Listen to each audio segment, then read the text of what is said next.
Assalamualaikum everyone, welcome back to my channel. This is me Arina Amir and today we are going to discuss about MCQs of enzyme from Manisha Sen book. And you know friends, अगर आप लोग ने ये enzyme के MCQs solve कर लिए और जो मैं सॉल्व करवाने वाली हूँ उसकी स्ट्रेटजीज़ वगैरह कॉन्सेप्ट्स वगैरह बिल्डअप कर लिए, सो इंशाल्लाह MDCAT में कोई भी enzyme का MCQ आएगा आप उसको क्रैक कर लेंगे. So before going to the video please like share subscribe my channel. तो चलते हैं वीडियो की तरफ. So first MCQ, they are the most important group of proteins which are biologically catalyst. Biologically catalyst जो होते हैं वो होते हैं enzyme. They increase the rate of biochemical reaction. Enzyme increase the biochemical reaction. अच्छा, अगर MCQ आए enzyme initiate a reaction, so no, enzyme reaction को initiate नहीं करता, उसको speed up करता है, basically उसको rate को increase करता है. Third, if the cofactor is non-detachable, it is known as prosthetic group होता है अगर नॉन डिटेचेबल कोफैक्टर हो. नॉन डिटेचेबल मतलब परमानेंट, और अगर टेम्प्ररी मीन्स डिटेचेबल होगा सो कोएंजाइम. मैं आप लोगों को इसका एक पेज भी दिखाती हूँ सो आपको हेल्पफुल रहेगा. एंजाइम की दो टाइप्स होती है, सिंपल और कॉन्जुगेटेड. सिंपल वाली प्रोटीनियस होती है 100%. अच्छा, कॉन्जुगेटेड होलो का मतलब होता है कंप्लीट. कंप्लीट एंजाइम में प्रोटीन पार्ट आता है, non protein part. Protein part में एपो एंजाइम है और नॉन प्रोटीन पार्ट में कोफैक्टर है. नाउ इनऑर्गेनिक पार्ट आता है इसमें और ऑर्गेनिक. इनऑर्गेनिक में एक्टिवेटर्स होता है और ऑर्गेनिक में कोएंजाइम एंड प्रोस्थेटिक ग्रुप. अगर इनऑर्गेनिक डिटेचेबल पार्ट की बात करें तो एक्टिवेटर, और अगर ऑर्गेनिक डिटेचेबल पार्ट की बात करें तो कोएंजाइम. और अगर ऑर्गेनिक यहाँ तो सिंपली पूछा हुआ non detachable part so prosthetic group होगा. बट अगर डिटेचेबल पार्ट में पूछेंगे ना सो यहाँ क्या हो सकता है, एक्टिवेटर भी और विटामिन कोएंजाइम भी. ये दोनों ही डिटेचेबल पार्ट हैं, बट आपको याद रखना है इनऑर्गेनिक कौन सा ऑर्गेनिक कौन सा है. So moving to the next MCQ, enzyme involve in cellular respiration are found in the mitochondria. Mitochondria में ही हमारे रेस्पिरेशन के एंजाइम्स होते हैं. Some of the enzyme which are involve in the synthesis of protein are integral part of ribosome. Ribosome को हम protein factory कहते हैं. एंड हम लोगों को पता है कि एंजाइम्स वो क्या होता है, प्रोटीनिशियस होता है. Next, dash are very specific in their action. Enzymes very specificity होती है इनकी फंक्शन में भी कि किसके साथ काम करना है और किस तरह प्रोडक्ट बनाना है. All of the following are true for enzyme except. Enzyme globular protein है, yes it is correct. Remain unchange after reaction, correct. Speed up the reaction, correct. Increase energy of activation, no ये गलत है, ये decrease करता है activation energy. If enzyme stop their function then biochemical reaction would slow down. Enzyme क्या करते हैं, speed up करते हैं बेसिकली. अगर वो स्टॉप हो जाएंगे यार बेसिकली स्लो डाउन हो जाएगा, simple. Optimum pH for pepsin is 1.5 और एग्जैक्ट अगर बताऊँ तो 1.4 होती है, बट अगर इसकी रेंज होती है ना 1.5 to 2.5. What is the characteristic of all biocatalyst? They are broken down in reaction, no. They are made of protein, no. They are not changed by the reaction, yes. अरे ये fourth वाला क्या है, they can not change the rate of reaction. नहीं, rate of reaction को तो change करते हैं, सो ये रिएक्शन को भी चेंज करते हैं. Enzymes belong to one of the following group of biological molecules, mark the correct answer. देखो एंजाइम जो है वो प्रोटीनिशियस होता है, सो बेसिकली प्रोटीन के होते हैं. Correct option is A. A definite charge bearing side of an enzyme for binding of substrate is called active side, inactive side, allosteric side and binding side. इसका correct option होगा binding side. अब mostly student सोच रहे होंगे यार active side इसका correct होना चाहिए क्योंकि यहाँ तो चार्ज बेयरिंग साइड बोला है, बट आगे ये भी देखें लिखा हुआ है फॉर बाइंडिंग. बाइंडिंग के लिए जो साइड चाहिए वो बाइंडिंग साइड होगी.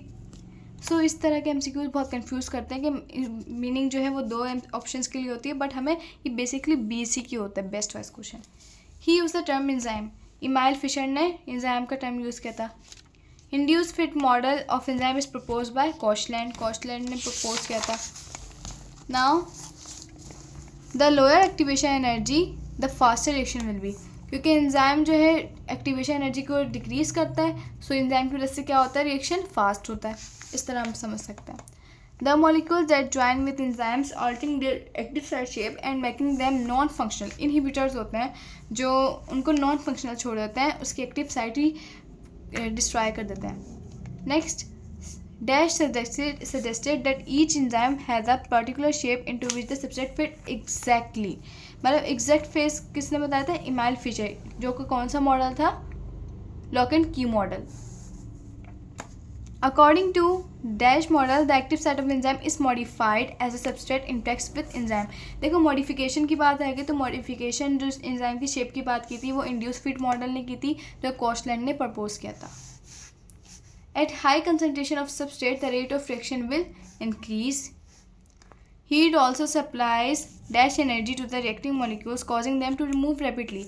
देखो यहाँ तो पहले यहाँ यही बता दें कि हीट है, और ये हीट से भी समझ नहीं आ रहा तो यहाँ देखो लास्ट में लिखा हुआ है मूव रैपिडली. मूव रैपिडली मतलब मूवमेंट हो रही है. अब मूवमेंट जो होती है वो काइनेटिक एनर्जी की वजह से होती है. So best option is kinetic.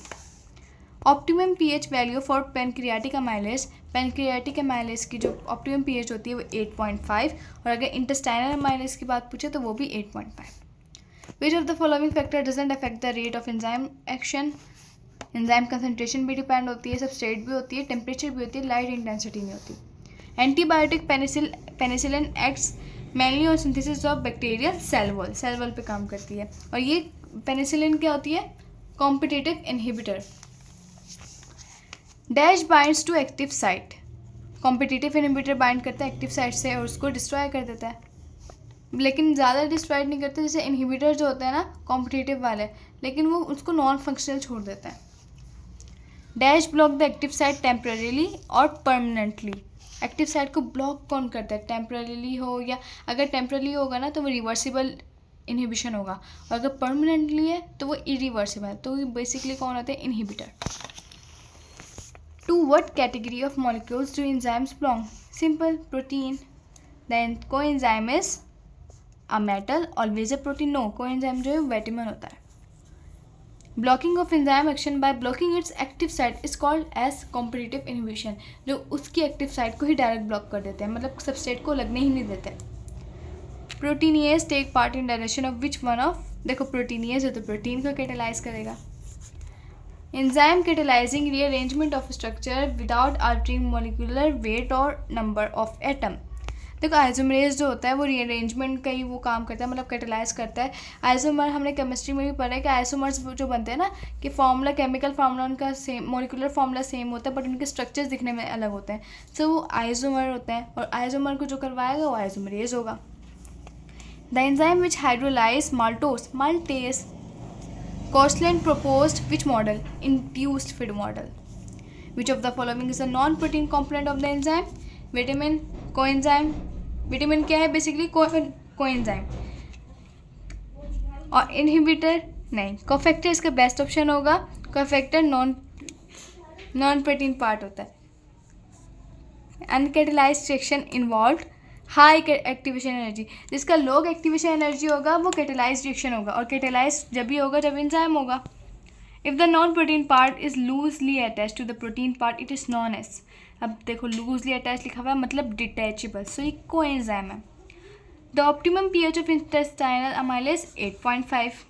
N activated enzyme consisting of the polypeptide chain and cofactor वो होते हैं होल एंजाइम, मतलब उसमें पॉलीपेप्टाइड चेन भी हो और साथ साथ कोफैक्टर्स भी हों. सो ये क्या होगा? Whole enzyme, complete enzyme basically. An activated enzyme consist of the protein only, तो वो एपो एंजाइम है. The activity of the enzyme is restricted to a small portion of the enzyme known as catalytic site. Active site नहीं होगा यहाँ इसमें देखो ना, activity की बात करिए, एक्टिविटी कहाँ होगी? कैटेलाइटिक साइट की.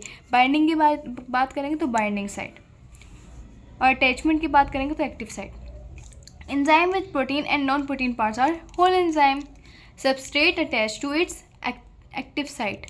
एंजाइम्स आर हीट सेंसिटिव भी होते हैं. Heat sensitive means temperature sensitive, जिसको हम कहते हैं थर्मोलिबाइली. पीएच सेंसिटिव भी होते हैं. So both A and B. Conjugated enzyme shows complete activity called whole enzyme. Complete activity show करेंगे तो whole enzyme. Protein part of enzyme is and non protein part is. अच्छा, अब हमें इसमें बताना है प्रोटीन पार्ट कौन सा है एंड नॉन प्रोटीन पार्ट कौन सा है. यहाँ अब देखते हैं हम protein part and non protein part. Protein part में एपो एंजाइम है और नॉन प्रोटीन पार्ट में कोफैक्टर है. अब पहले ये देखते हैं इसमें ऑप्शंस में इस तरह कुछ गिवन है. करेक्ट ऑप्शन क्या है? हाँ, एपो एंजाइम इसका प्रोटीन पार्ट है और कोफैक्टर इसका नॉन प्रोटीन पार्ट है. Holo enzyme in which cofactor is inorganic ions are activators, just like zinc, magnesium, manganese, chlorine, ये सारे एक्टिवेटर्स होते हैं. Relation of substrate with enzyme is directly proportional. So hopefully मैंने आप लोगों को कंप्लीट समझा दिया है। आई होप आप लोग को कॉन्सेप्ट बिल्डअप हुए होंगे और बहुत मैंने मेहनत से आप लोग को मतलब फिट कर दिया आप लोग के दिमाग में। सो इंशाल्लाह अगर ये MCQ आप लोगों ने बहुत कॉन्सेप्ट से समझा, बहुत गौर से मेरी एक एक बात सुनी है, तो इंशाल्लाह आप एंजाइम को कोई भी MCQ आ जाए ना तो टेंशन नहीं लेने का। सो अपना और अपने प्यारे का बहुत सारा ख्याल रखिएगा, मुझे अपनी दुआ में याद रखिएगा। तब तक के लिए अल्लाह हाफिज़।